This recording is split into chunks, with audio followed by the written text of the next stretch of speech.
Hello students, it is Sunday, November 30th, 2025, right after Thanksgiving.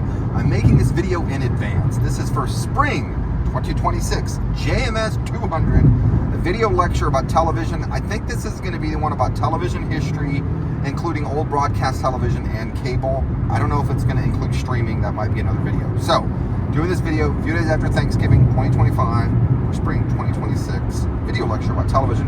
We're going to see a movie in Encinitas at this old movie theater. I think the movie theater's from the 1920s. I've driven by it before, but I've never been there. Las Paloma, is that what it's called, everyone? I think so. Las Paloma. Anyway, they're showing the science fiction movie Begonia. I think that's how you say it, Begonia. Weird science fiction movie. It doesn't have a lot of screenings, so that's what we're doing. And the interstitials will be the movie theater, maybe my reaction. Now, why am I talking about a movie when I'm doing a video lecture about TV? Because the distinction between movie and TV is blurred out. There you go. That is my rationalization. This is the substantive part of the video lecture about the history of television, covering broadcast television and cable. I am making this for the beginning of spring 2026, but I'll probably be using it for a couple semesters after that. So hello, students of the future. Hello, students of the future. All right, let's get down to it.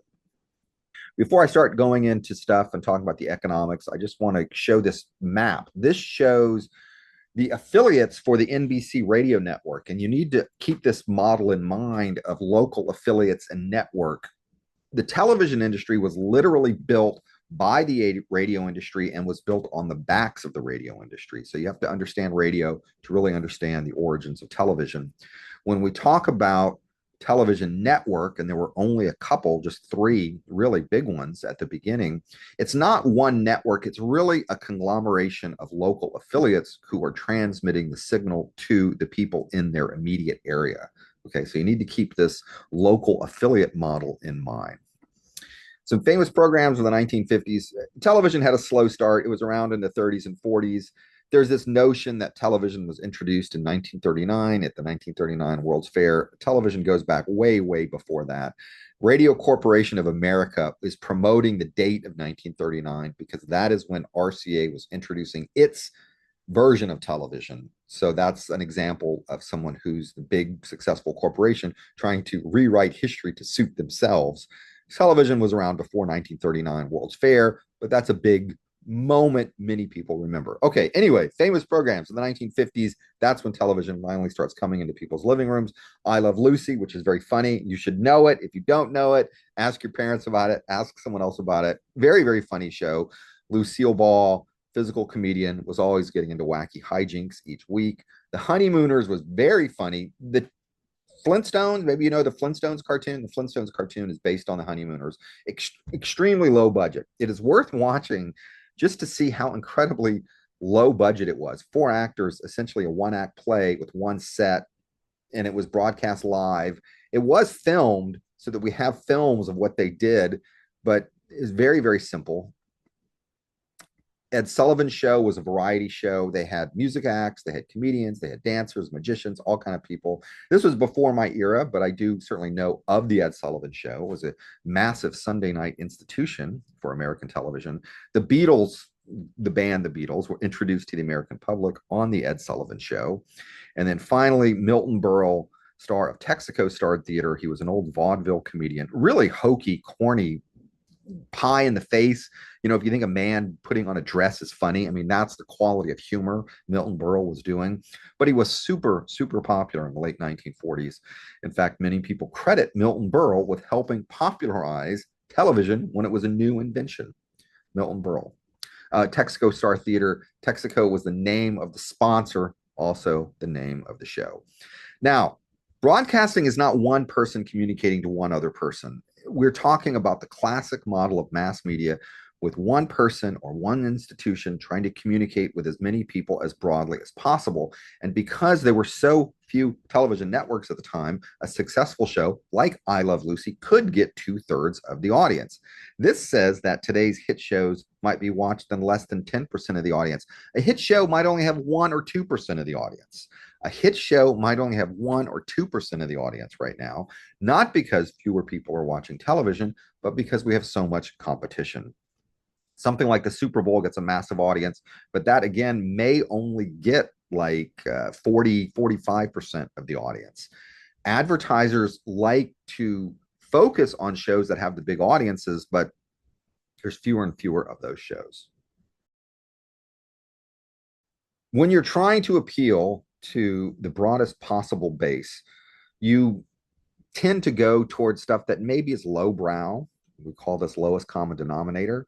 Look at the final bullet point here. When you strive for a mass audience, you aim your show at the broad middle, presenting content that is not challenging in terms of intellectual ability and humor. And this was a dominant philosophy in television for many, many years. Stuff that's not offensive, maybe a little dumb, maybe a little crude, maybe a little violent, a guy getting kicked in the crotch. That's funny. That's the kind of television that has flooded American screens for decades and decades. I'm going to play a clip here. This is from the movie Idiocracy, which is about a future where people have survived, but people are very dumb. The idea is that because we have made the world so safe and eliminated predators and eliminated so many things that used to kill people, the average human IQ goes down. So people are really, really stupid in the future. And in this version of the future, the most popular TV show is called Ow My Balls. In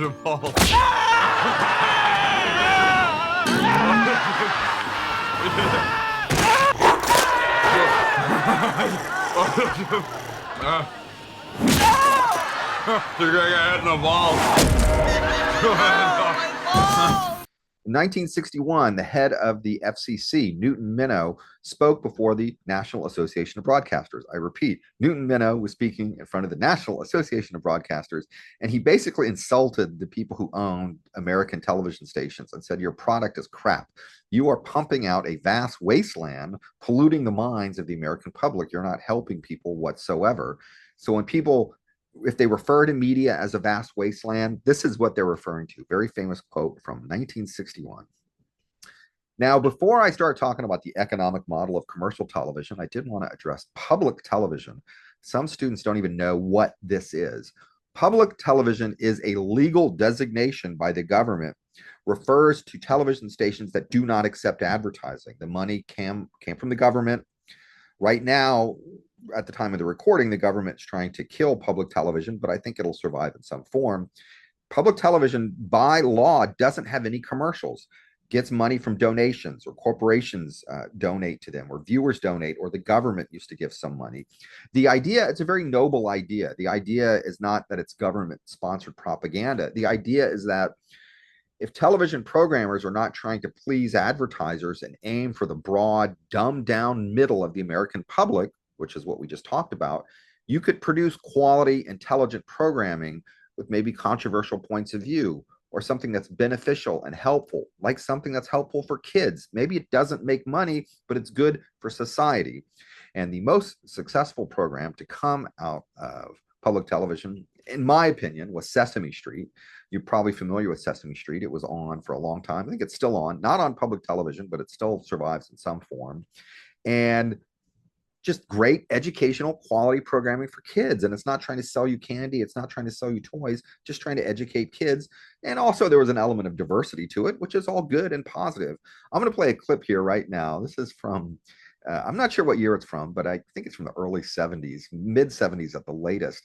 The little brown girl in the top left, Pakistani girl, Sanan Keshki, that's my wife. And because I'm the professor, I get to drop this in. Yeah, my wife, Sanan Keshki, she came to the United States when she was about 1 year old from Karachi, Pakistan, and ended up as one of the little kid regulars on Sesame Street. Well, see, what do we got here? We got some kids, 4 kids, and one of them, Jay, is the only boy. So that could be an answer. But wow, you just can't miss that girl that's hanging upside down there. She's really doing her own thing. Yeah, I would say that's the right answer. If you guess the girl that's hanging upside down, that's the right answer.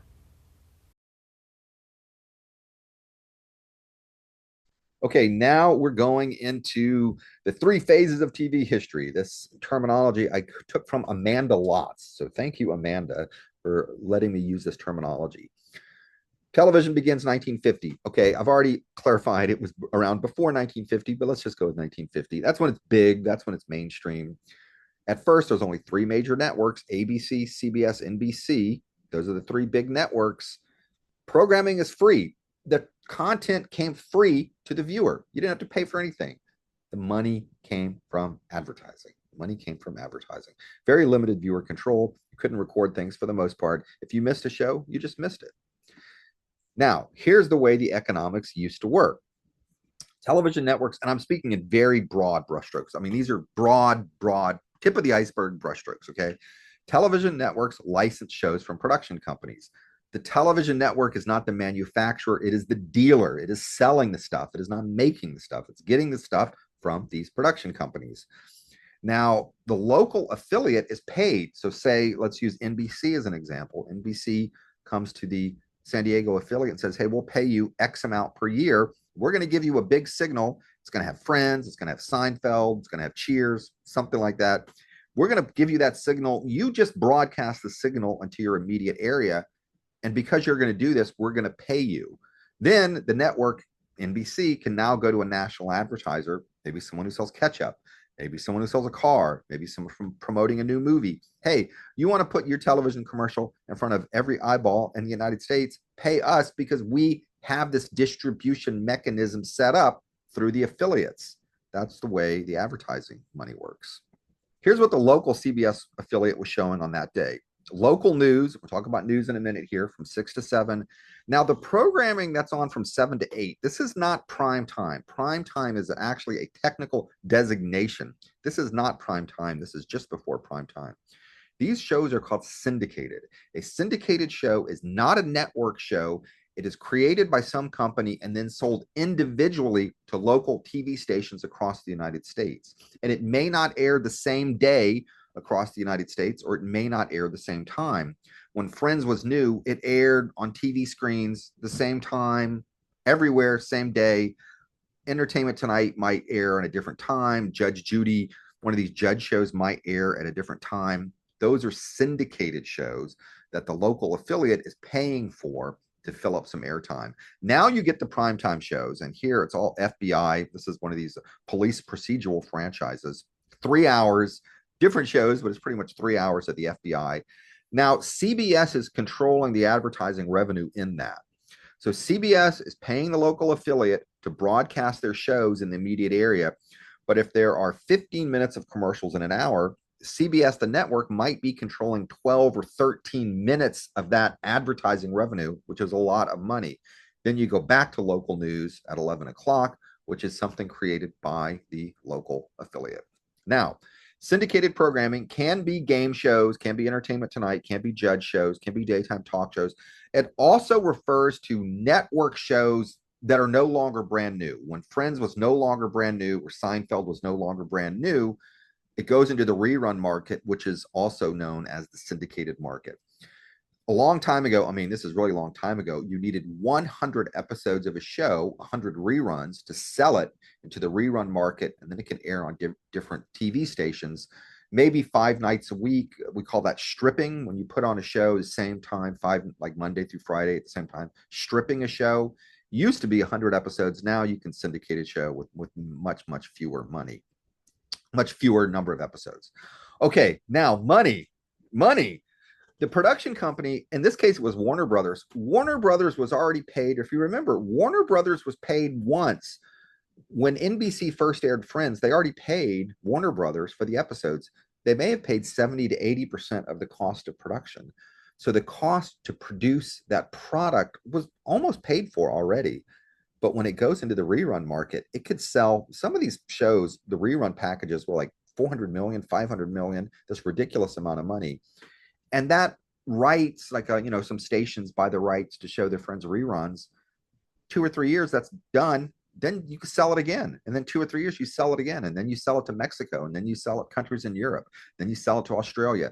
If you could make a show that you could resell over and over and over for decades, it's just minting money. You've already paid for that product. You're just reselling it endlessly. So if you want to make a lot of money in television, like Tyler Perry, you know who he is, he made a lot of money in television, create something for the syndicated market that you could sell over and over and over again. Jeopardy and Wheel of Fortune, these are probably the most successful kind of game shows that are in the syndicated market. They've been around for years. You think about this is kind of genius. Whoever came up, or whoever's estate came up with the idea for Jeopardy, they get paid every single time there's an episode of Jeopardy. They don't have to write the new episode. You get writers to come in and write the new episodes, but whoever came up with that same concept is still getting paid. Same for Wheel of Fortune. Now, I mentioned the local affiliates. I'm going to move down here. I mentioned the local affiliates put on a lot of local news. That is because they control all the ad revenue.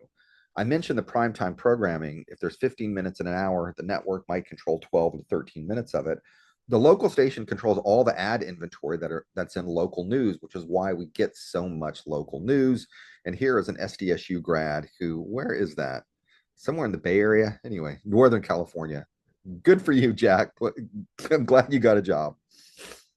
Now, reality shows, you're saying, oh, Arsenault, when are you going to talk about reality shows? Reality shows get huge numbers. They do massive numbers, and they do very well online and social media, but there's no rerun market for it. There's really no syndication value in reality shows.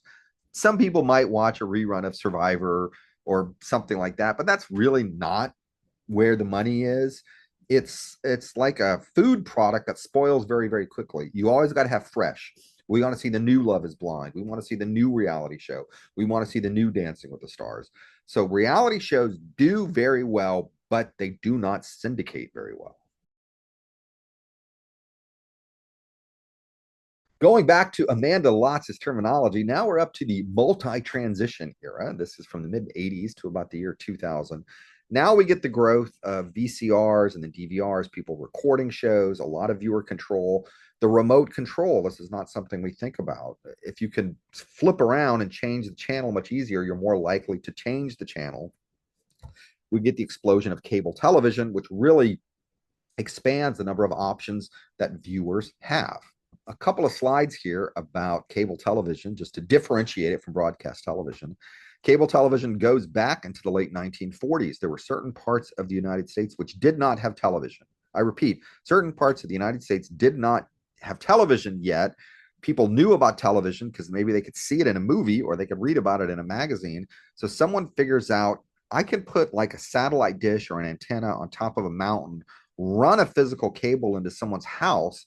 The cable is literally delivering the television, but I'm receiving it from very, very far away, including a lot of television retailers. If you're trying to demonstrate television in a market which does not yet have a television station, you maybe install some type of community antenna system to bring in a television signal. It grows very slowly for a while. Then in the 1970s, there's this notion, we refer to this as the blue skies era of cable television history. I repeat, this is the blue skies era of cable television history. People picking up on the same theme that motivated public television say, hey, we can use cable television to really educate the public and bring them more options and diverse programming and kind of cater to every interest and just really do wonderful things. They even talked about doing home banking and having systems for people to communicate with one another through cable television. Some cable television, which is now not broadcast television. We're not talking about local affiliates. We're not talking about over-the-air transmission. We're talking about a signal that is delivered through some type of physical cable. We start to get new channels developing specifically for cable. CNN starts in 1980. Gets big with the first Gulf War. They were the only American station that had anyone reporting from Iraq. MTV, which at one point existed and at one point played music videos, got really big in the 1980s. There's Michael Jackson, Men at Work, and Duran Duran. I remember those my teenage years. They were very big. And then ESPN. Wow, ESPN is one of the most success stories from cable television. No one thought there was enough sports to fill up 24 hours in a day, but ESPN figured out how to do it. Okay, how does cable work financially? The first term here, you only need to know for this video lecture. I'm not going to quiz you on this. MSO stands for multiple system operator. It's just a fancy name for a cable company because a cable company, I'm going to use Cox as an example. Cox has outlets all over the United States, but we refer to that as an MSO. Now, cable television does have advertising, right? There is national and local advertising, but these are really where the money comes from. Something called a subscription fee. The viewer, if you have cable, you pay a subscription fee to the MSO, which pays for all the channels that you get. So in addition to having commercials on the channels, you're actually paying for the channels now. That is a new revenue stream, a subscription fee. Now, this is where we're really getting into the weeds now. This is where you need to pay attention, okay? A carriage fee is paid by an MSO to a cable network, and it is a fixed rate per subscriber. Viewership is largely irrelevant. What I mean by that is, say someone like Home and Garden Channel or the Cooking Channel, I'm just say whatever, 50 cents. They get a 50 cents carriage fee. If Cox has 500,000 subscribers in San Diego, just using it hypothetically, if Cox has 500,000 subscribers in San Diego, they take that carriage fee of 50 cents and then boom, what is that, $250,000? That goes to that cable network, even if no one in the San Diego market is actually watching. Just the fact that that channel exists as part of the cable inventory, they get money. Carriage fees are a very odd thing, but if you get money for every cable subscriber in the area, you can make money. It doesn't even matter if people are watching your channel. And now we're getting inside baseball again, okay, in the weeds. The retransmission fee. The local television station, remember, the local television stations still exist, and they're putting out their signal for free. Remember, local broadcast television is free. You don't have to pay for it. The cable company, in this example, Cox, has gathered up that signal, bundled the local stations with the things like CNN and ESPN and MTV and Fox cable as well. They're selling that to the consumer. So at first, local stations were allowing this to happen, and then they said, wait a minute, you are selling our signal. Even though our signal's up in the air for free, you're selling it to people. We want a portion of that money. That is called a retransmission fee. Something that is only a cable network, like ESPN, gets a carriage fee. Something that is originally a broadcast television network, they get the retransmission fee. And this is my opinion now. This is a way the old industry is propping up itself, even when the viability of the current distribution mechanism is going away. That is a fancy way of saying, even though people are not watching over-the-air television anymore, the retransmission fee is this like artificial economic way of keeping the industry alive because the cable networks are paying the retransmission fee. And occasionally there's a dispute between different companies and stations are blacked out and you can't watch this, and maybe you're not going to be able to watch the World Series. This has to do with these disputes over retransmission fees. That's what that's going on, a dispute over retransmission fees. Now, I'm not going to quiz you on these exact numbers, but here is an example of what I was just talking about with carriage fees. ESPN is by far the most expensive. ESPN's carriage fee is off the charts, okay? And the fact that ESPN is talking about going standalone with its own product that consumers could pay for is a new business model because they were making a lot of money through cable television. And then something like a smaller niche network here, 10 cents, 40 cents, you might only get a small amount of money, but these gives you some example of how much money can be made through carriage fees or retransmission fees. And retransmission fees have grown considerably. That is, wow, that's a big growth. That's a huge growth. That's higher than the rate of inflation. And what this says, in 2010, the average monthly retransmission fee per subscriber was $1.03. By 2024, that was $21.48. That's a huge, huge increase. So retransmission fees are kind of maybe confusing to understand at first, but is a way the television industry is keeping itself alive despite fewer people watching over-the-air television. Okay, that was a lot. I know I talked fast. Look at the lecture notes if you need to. There's going to be another video lecture. Well, first, there's going to be one more play pause it question. There's one more play pause it question. Then there's going to be another video lecture about streaming and more current stuff like that. But I was trying to cover a lot of television history, focusing on the economic models of the industry. Okay, we're just walking out. This is immediate reaction. And Ron, what do you think? It's weird. I liked it. I was expecting. I liked it. It's weird conspiracy movie, science fiction. There's some moments of violence, a lot of boring moments too. It was uneven. What do you think, Imran? The ending was also very Don't spoil weird. it. Don't spoil it. Yeah. Oh yeah. I'm just saying I didn't say what it was. I said the ending was weird. Yeah, but were there boring parts? I thought so. What do you think, everyone? That guy from Friday Night Lights, it wasn't, his name was not Philip Seymour Hoffman, but he reminds me of Philip Seymour Hoffman. I like him as the actor, the main conspiracy guy. But I'm glad I saw it. Very sparse movie theater. I don't know if I'll be watching that movie again. What do you think? I don't know. I doubt it. I don't think I'll ever see that movie again. But it was interesting to see it. Is it recording? Yes. The last 2 days when I've been walking around the neighborhood with the dog, I see people putting up Christmas lights. I thought it'd be more. Oh, here's some over here. Oh, blue. These blue ones over here. Oh, and here's another house right here. Another house right here. I knew this street. I knew my neighbors would not disappoint. Let's get one more big batch of lights and then we can stop recording. Oh, here's some over here.